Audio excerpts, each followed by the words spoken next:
না করা হয় তাহলে বর্ষাকালে আমরা এই ঘরে থাকতেই পারবো না গো। আরে মদন, তোমার ঘরটা তো একেবারে ভেঙে গেছে। জমিটা বিক্রি করে একটা বাড়ি বানাতে পারবে। তাই আমার কথা শোনো মদন, এই জমিটা আমার কাছে বিক্রি করে দাও। কি গো, তোমার ফিরতে এত দেরি হলো যে? কি বলবো রূপালী, ওই বেটা বজ্জাত বিমল জমি দখল করার জন্য জমিতে খুঁটি পুঁতেছে। শোনো, তুমি এত চিন্তা করো না। আমাদের কপালে যদি থাকে তাহলে ভগবান ঠিকই আমাদের সহায় হবে। মদন ও তার স্ত্রী তাদের ছোট্ট একটি বাড়িতে অনেক কষ্ট করে দিন কাটায়। তারা খুবই গরিব। তারা এতটাই গরিব যে তাদের একমাত্র আশ্রয় তাদের এই বাড়িটার মেরামতটুকু করতে পারে না। একদিন মদনের স্ত্রী মদনকে বলে, হ্যাঁ গো, শুনছো? বলছি বর্ষাকাল তো প্রায় চলেই এলো। ঘরের অবস্থা একেবারেই ভালো না।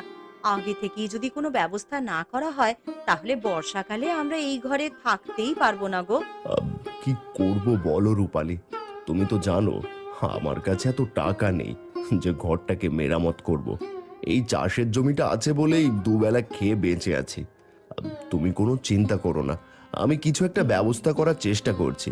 ঠিক আছে, তুমি হাত মুখ ধুয়ে এসো, আমি তোমার জন্য খাবার বাড়ছি। মদন খাওয়া দাওয়া করে জমির দিকে যায়। মদন চলে যাওয়ার কিছু সময়ের পর বিমল নামে এক ব্যক্তি তাদের বাড়ি আসে। এসে মদনকে ডাকে। বিমলের ডাক শুনে মদনের স্ত্রী বাইরে বেরিয়ে আসে। ও তো বাড়িতে নেই, জমিতে গেছে। ঠিক আছে, মদন এলে বলবে বিমল এসেছিল, ওর সাথে আমার দরকারি কথা আছে। এই বলে বিমল ওখান থেকে চলে যায়। এরপর মদন বাড়িতে এলে তার স্ত্রী তাকে বিমলের কথা বলল। জানো, বিমল এসেছিল। হঠাৎ ও আমাদের বাড়িতে আসলো? আচ্ছা, কি বলছিল বলো তো? কিছুই তেমন বলেনি, শুধু বলল তোমার সাথে দরকারি কথা আছে। আমারও তো একদম ভালো ঠেকছে না। ও তো পাড়ার লোকের জমি জায়গা জোর করে কিনে নেয়, আর তাদের ঠিকমতো পয়সাও দেয় না। কত লোককেই তো ঠকিয়ে পথে বসিয়ে দিয়েছে। কিন্তু রূপালী, তুমি কোনো চিন্তা করো না। কিছুদিন পরে বিমল আবারও মদনের বাড়িতে আসে। এসে মদনকে ডাকে। বিমলের ডাক শুনে মদন বাইরে বেরিয়ে আসে। কি হয়েছে বিমল, এত ডাকাডাকি করছো যে? শোনো মদন, তোমার ওই জমিটা আমার কাছে বিক্রি করে দাও, তার বিনিময়ে বেশ ভালো দাম দেব। না না বিমল, ওই জমিটা আমি চাষবাস করে খাই, ওটাই আমার একমাত্র সম্বল। ওটা আমি বেচবো না। আরে মদন, তোমার ঘরটা তো একেবারে ভেঙে গেছে। জমিটা বিক্রি করে একটা বাড়ি বানাতে পারবে। তাই আমার কথা শোনো মদন, এই জমিটা আমার কাছে বিক্রি করে দাও।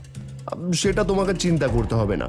আমার ঘর ভেঙে গেছে, তোমার থেকে বেশি আমার চিন্তা আছে। হ্যাঁ ঠিক আছে, আমিও দেখছি তুমি কি করে জমিটা রাখো। তোমার ওই জমিটা তো আমি নেবই নেব। এ কথা বলে বিমল ওখান থেকে চলে গেল। এদিকে মদনের স্ত্রী মদনকে বলল, কি হবে গো, লোকটার কথাবার্তা আমার একেবারেই ঠিক মনে হচ্ছে না। শোনো, আমি চাষি, পরিশ্রম করতে জানি, এত সহজে হার মানবো না। একটা হারামজাদা বজ্জাত, আমি বেঁচে থাকতে এই জমি কেউ কিছু করতে পারবে না। পরের দিন সকালে মদন জমিতে গিয়ে দেখে তার জমিতে খুঁটি পোঁতা। মদন এক এক করে সব খুঁটিগুলো ফেলে দেয়। দেখতে দেখতে অনেক সন্ধ্যা হয়ে গেল। মদন এখন বাড়িতে আসে। কি গো, তোমার ফিরতে এত দেরি হলো যে? তোমার জন্য সেই কখন থেকে পথ চেয়ে বসে আছি। কি বলবো রূপালী, ওই বেটা বজ্জাত বিমল জমি দখল করার জন্য জমিতে খুঁটি পুঁতেছে। আমি সব তুলে ফেলে দিয়ে এসেছি। কয়েকদিন জমি থেকে ফিরতে আমার একটু দেরি হবে, বুঝলে? যদি বিমল এই রকম করতে করতে জমিটা দখল করে নেয়? না না, ওটা আমার জমি, আমি কিছুতেই দখল করতে দেব না। পরের দিন সকালে মদন তার জমিতে গিয়ে দেখে আগের মতো জমিতে খুঁটি পোঁতা আছে। তার সাথেও আশেপাশে জমিতেও পুঁতেছে। তখন পাশের জমি লোকেরা বলল, এই যে মদন, দেখো আমাদের জমিতে কারা যেন খুঁটি পুঁতে দিয়ে গেছে। এ নিশ্চয়ই বিমলের কাজ। ও যা শুরু করেছে, মনে হয় আর জমি রাখা যাবে না। আর এমনভাবেই হয়তো একদিন সব জমি দখল করে নেবে।